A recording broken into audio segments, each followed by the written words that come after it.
पढ़ने और सुनने के लिए निकालते हैं पहला पत्रस उसका 5वां अध्याय और उसके पहले पद से लेकर 5 पदों तक हम ध्यान देंगे।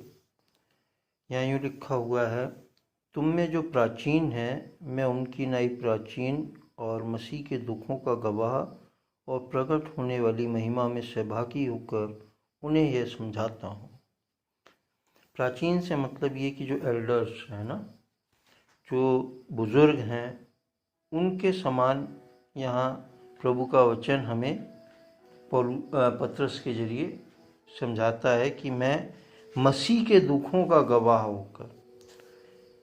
कल भी मेरे को ऐसा बड़ा ही, मैं अच्छे खासे उसमें बैठा था, लेकिन अचानक एक मैसेज देखा और उसमें प्रभु के क्रूस पर लटके हुए और पैरों में छिदे हुए कील को मैंने जब देखा तो मेरा दिल एकदम बड़ा उदास हो गया। मैंने कहा कि देखो, प्रभु ने हम सबों के लिए किस तरीके से दुख उठाया। हम आज अगर हम कहें कि हमें दुख ऐसा उठाना पड़ जाए कि कोई कहे कि यीशु मसीह के खातिर तू अपने हाथों और पैरों में कीले गड़वा ले, कांटों का ताज पहन ले और कोड़े खा, तो शायद हम लोग पीछे हट जाएंगे ना। लेकिन हमें ऐसा हटने वाला नहीं होना चाहिए। लेकिन प्रभु यीशु मसीह ने वो सारा दुख किसकी खातिर? हमारी खातिर उठा लिया। और यहाँ पत्रस के जरिए जो वचन हमें बता रहा है वो यही बता रहा है कि मैं उन दुखों का क्या हूँ? गवाह हूँ, जो मैंने मसीह के दुखों को देखा है। और जो किस लिए हुआ? कि प्रकट होने वाली महिमा में, यानी कि जो हमारे आगे जो प्रभु यीशु मसीह ने हम पापियों की खातिर जो दुख उठाया और हमें छुटकारा दिया, वो काहे के लिए? कि पिता परमेश्वर के प्रेम को हम उसकी महिमा को देखने पाएँ, जो प्रकट होने वाली है। प्रकट होने वाली से मतलब ये है कि जैसे कि मसीह बादलों पर उठाए गए और 40 दिन तक वो दिखाई देते रहे, फिर बादलों पर उठाए गए और फिर उन्होंने कहा कि मैं फिर आऊँगा और मैं तुम्हारे लिए जगह तैयार करने को जाता हूँ, ताकि जहाँ मैं रहता हूँ वहाँ तुम भी रहो। क्योंकि पिता परमेश्वर ने वचन बताते कि जगत से ऐसा प्रेम किया है ना। पिता परमेश्वर ने मनुष्य को बनाकर उससे प्रेम किया कि मनुष्य को उसने अपनी समानता और अपने स्वरूप में बनाया। एक बहुत बड़ी बात होती है। मैं कई बार वचन पर गौर करता हूँ, प्रभु के दुखों को महसूस करता हूँ, तो मुझे ये आता है कि यार एक छोटा सा एक अधिकारी जो है, जो इस संसार का एक अधिकारी होता है, मैं तो उसे छोटा सा ही कहूँगा, क्योंकि परमेश्वर पिता जो है वो प्रभु यीशु मसीह सबसे बड़ा अधिकारी है, सर्वोच्च है ना। लेकिन हम देखते हैं संसार में एक छोटा सा अधिकारी किसी डिपार्टमेंट का या किसी उसका होता है, तो क्या होता है कि अपने बराबरी में अपने छोटों को नहीं बैठने देना चाहता है। अगर मान के चलो वो आ रहा है और कोई छोटा बैठा हुआ रह जाए तो वो उसकी खिंचाई कर देता है ना।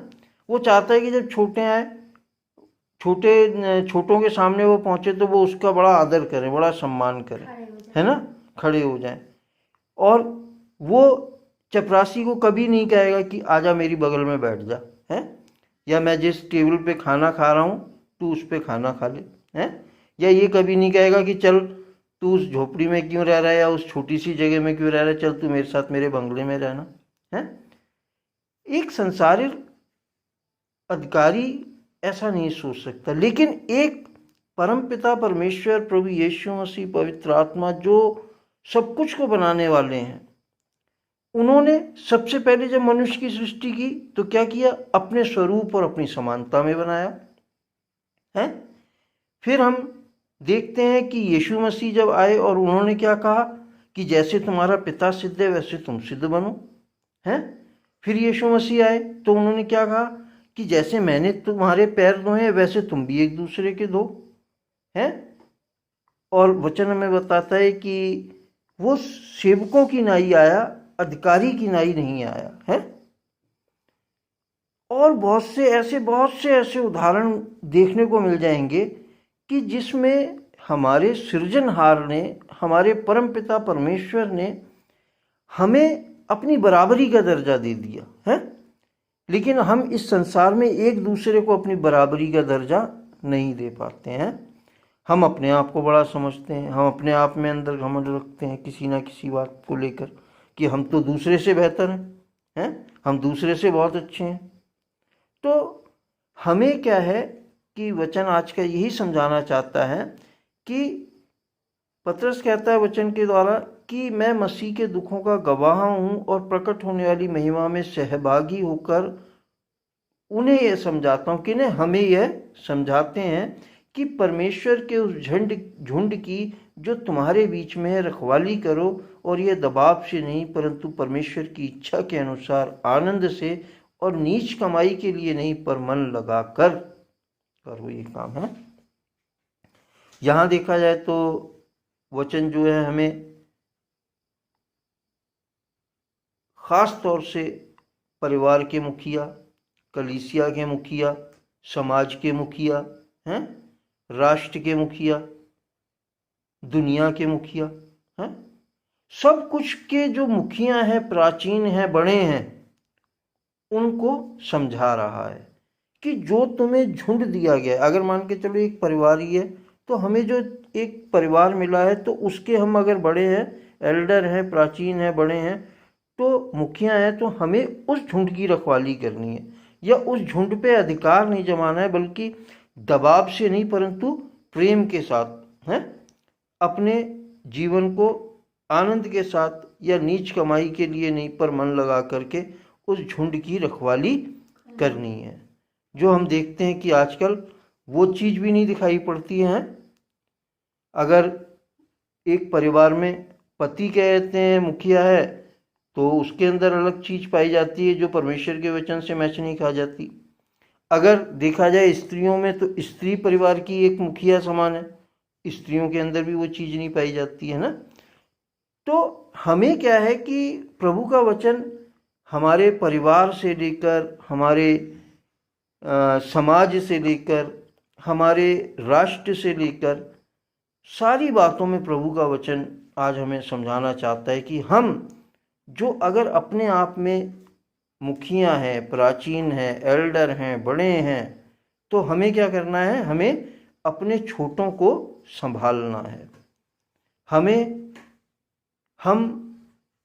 हमारे लिए एक उदाहरण है जिसे कहा जाए प्रभु यीशु मसीह पिता परमेश्वर, कि उन्होंने हमारे को देखकर कि हम अपने पापों से छुटकारा अपने व्यवस्था के अनुसार नहीं पा सकते हैं, उन्होंने खुद दुख उठाकर, ताड़ना को सहकर सारे पापों को उठा लिया है।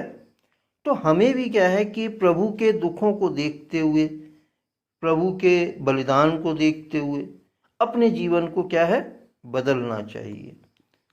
अगर हम बड़े हैं, अपने आप को बड़ा समझते हैं, तो हमें छोटों के लिए अपने आप को समर्पित करना चाहिए ताकि हम प्रभु की इच्छा, उसकी मर्जी को पूरा कर सकें।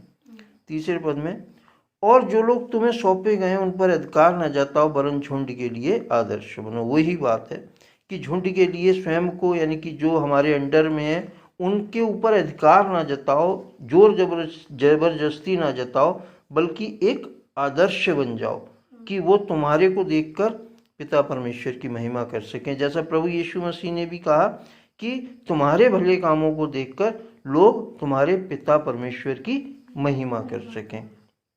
चौथे पद में, और जब प्रधान रखवाला प्रकट होगा तो तुम्हें क्या होगा, महिमा का मुकुट दिया जाएगा जो मुरझाने का नहीं। और ये काम जो तुम करोगे, अगर वचन के अनुसार अगर हम इस तरीके से चलते हैं, अपने परिवार के लिए, अपने झुंड के लिए, अपने अंडर में लोगों के लिए अगर कुछ आदर्श बनते हैं और जोर दबाव से सारे काम को नहीं करते हैं बल्कि प्रेम में रहते हुए करते हैं, तो वचन बताता है कि जब परम पिता परमेश्वर प्रभु यीशु मसीह जब प्रकट होगा तो क्या होगा, तुम्हें एक महिमा का मुकुट दिया जाएगा जो कभी मुरझाने का नहीं। यानी कि उसके ऊपर तुम्हें जो दिया जाएगा वो उसके ऊपर फिर कुछ भी किसी का धूप छांव आंधी तूफान ऊंच नीच किसी भी चीज का असर नहीं होगा। 5वें पद में, हे नवयुग को तुम भी प्राचीनों के अधीन रहो, वरन तुम सब के सब एक दूसरे की सेवा के लिए दीनता से कमर बांधे रहो। नवयुवकों के लिए, जो जवान लोग हैं, उनके लिए भी परमेश्वर का वचन ये समझा रहा है कि जब प्राचीन तुम्हारे लिए नम्र बन जाते हैं, दीन बनते हैं, तुम्हारे को अपने समान समझते हैं, जैसा कि प्रभु ने पिता परमेश्वर ने करके दिखाया, अगर वो ऐसा करते हैं तो क्या तुम्हें भी क्या करना चाहिए? अपने अंदर अधीनता के साथ आना चाहिए। हे नवयुग को तुम भी प्राचीनों के अधीन रहो, वरन तुम सब के सब एक दूसरे की सेवा के लिए दीनता से कमर बांधे रहो, क्योंकि परमेश्वर अभिमानियों का सामना करता है परंतु दीनों पर अनुग्रह करता है। समझने वाला है प्रभु का आज का वचन, हमें बड़े ही उससे समझाना चाहता है कि हम अपने अंदर क्या रखें, चाहे हम प्राचीन हैं, चाहे हम युवक हैं, चाहे हम जो भी हैं, जिस भी अवस्था में है, एज में है, हमें एक दूसरे से के अधीन रहना है। और अधीनता दबाव से नहीं बल्कि प्रेम में, दीनता में, नम्रता में होते हुए होनी चाहिए। तो प्रभु के वचन के पढ़े और सुने जाने पर होता है इससे आशीष हो। प्रभु यीशु मसीह के नाम में आमीन आमीन आमीन। हर तरफ हर जगह तू ही तू है खुदा, मैं किसी भी बला से ना डरूं। तू जो रहे बड़े, तू जो है साथिया, मैं कुछ भी फिक्र ना करूं। हर तरफ हर जगह तू ही तू है खुदा, मैं किसी भी बला से ना डरूं। तू जो